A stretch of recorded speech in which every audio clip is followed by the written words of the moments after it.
All right, let's keep talking Canucks. The first of two appearances by Frankie Corrado on the show. So the Canucks, they're even in the series. And, going into this one, it's just like a shock, right? Thatcher Demko out probably for the rest of the series. Kidding. Casey DeSmith comes in. The fans are trying to get him going. But can this Canucks team overcome that loss after what you saw in Game 2? They can. It's not going to be easy. Their play in front of the goaltender is going to have to be better offensively and defensively. But Thatcher Demko was going to be able to go save for save with UC Saros. Like, that was going to be one of the big matchups that we were going to see. Now, can Casey DeSmith match what UC Saros does?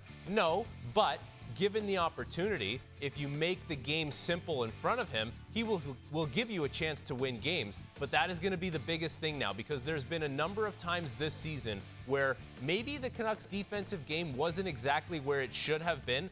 Thatcher Demko has always been there to bail his team out. It's been so important for this team to have a goaltender back there who can help you when there's high danger chances constantly coming towards you. He's always been able to bail his team out. Now, Casey DeSmith is not going to be able to do that to the same level as him, but you'll still have an opportunity to win this series as long as you don't have your best players coughing up pucks, as long as you make sure the goaltender can see the puck in front of him. Like, all those types of things, if you take care of that, at least you give your goaltender a chance, and your goaltender will give you a chance to win the series.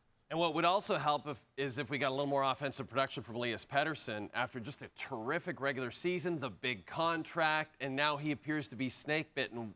Why, in your mind, is this happening to EP40? He does not look very confident at all. And you know what? He's such a unique player. When he's playing at his best, he does things that not everyone can do. He has a very unique skill set and package. And you take a look at this sequence.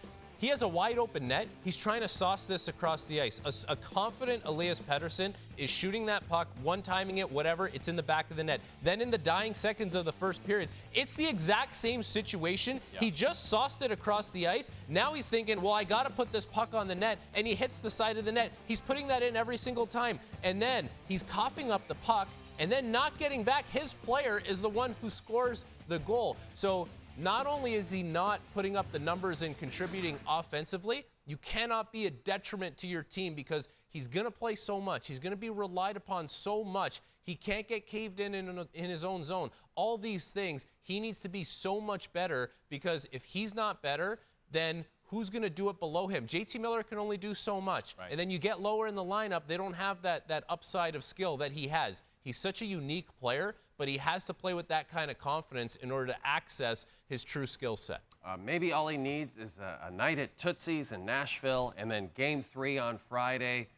Those two teams will play. Frankie's going to be back later in the show. We're going to talk about that Jets loss, and we'll talk about the Leafs Game 3 and the Oilers Game 2. But when we return on SportsCenter with Jay Onrait, brought to you by Harvey, Sergei Bobrovsky, back on the case in Game 2.